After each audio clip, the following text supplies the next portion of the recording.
Ibnu Abi Al-Dunya dan yang lainnya meriwayatkan kisah Satih, padamnya api pada malam kelahiran dan terbelahnya iwan darinya. Ali bin Harb Al-Ta'i berkata, Abu Ayyub Ya'la bin Imran Al-Bajali berkata, Mas bin Hani Al-Mafs menceritakan kepadaku, ketika malam di mana Rasulullah Shallallahu Alaihi Wasallam dilahirkan, Iwan Kesra bergetar, dan danau sawah, yang belum pernah padam selama 1000 tahun sebelumnya, tenggelam, dan Mobadan melihat unta-unta yang sulit dituntun yang menyeberangi Sungai Tigris dan menyebar di negeri mereka. Ketika Kesra menjadi khawatir dengan kejadian di Iwannya, dia mengambil keberanian dan kemudian melihat bahwa dia tidak boleh menyembunyikannya dari para menterinya dan para prajuritnya dan mengenakan mahkotanya dan duduk di atas tempat tidurnya dan mengumpulkan mereka. Ketika mereka berkumpul di sana, dia berkata, Aku tidak tahu bahwa aku telah mengutus seseorang kepada kalian. Tahukah kamu untuk apa aku mengutusmu? Mereka menjawab, Tidak, kecuali jika raja memberitahukannya kepada kami. Ketika mereka sedang melakukan hal itu, sebuah kitab dikirimkan kepada mereka bahwa apinya telah padam, dan dia menjadi semakin tertekan. Kemudian dia menceritakan penglihatannya, dan dia berkata, Hal apakah ini, wahai Mobadan? Dia berkata, sebuah ujung yang tajam di sisi orang Arab, dan dia adalah orang yang paling berilmu di antara mereka.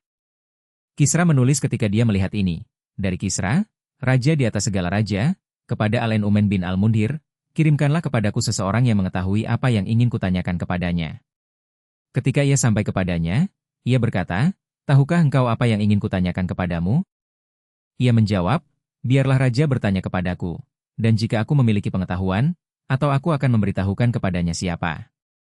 Maka ia memberitahukan kepadanya apa yang telah dilihatnya.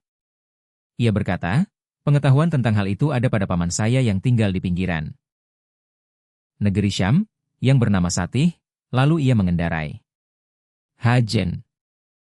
Satih tidak tahu apa yang harus dikatakan, jadi Abdul masih mulai berkata, Syekh di lingkungan ini dari keluarga Sun. Dan dia berasal dari keluarga serigala Ben. Biru dengan telinga taring. Putih dan longgar dalam pakaian dan tubuhnya, seorang utusan dari suku Ajam, yang berkelana di negeri dengan lidah runcing yang mengangkatku dan jin serta membuatku mengembara. Seakan-akan ia telah digendong dari dadaku, ia tidak takut kepada guntur atau ketidakpastian waktu.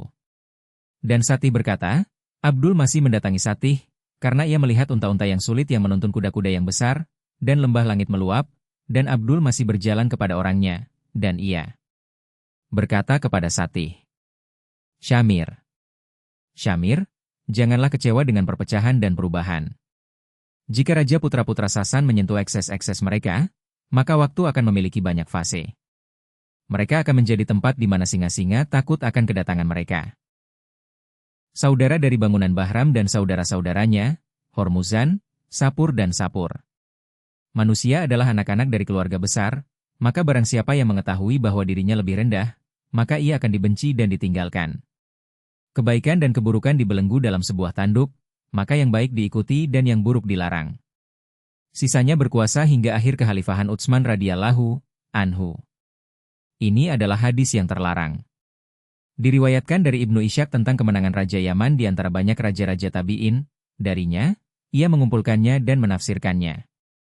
Ia berkata, jika aku mengatakan kepadamu, dan dikatakan kepadanya, jika raja menginginkan hal ini, hendaklah ia mengirim Satih dan Syik, karena aku melihat seekor burung merpati yang keluar dari kegelapan, dan itulah yang disebut Tihama, dan burung itu memakan setiap tengkorak, baik pada masanya maupun sesudahnya. Siapa yang mengikuti itu, maka siapapun yang membunuh mereka di Yaman. Dia berkata, apakah ada waktu yang di dalamnya ia merasa senang? Ketika dia mengatakan hal ini, dia tahu bahwa mereka memiliki. Dan dia menulis surat kepada raja. Dan membuat mereka hidup dalam kebingungan.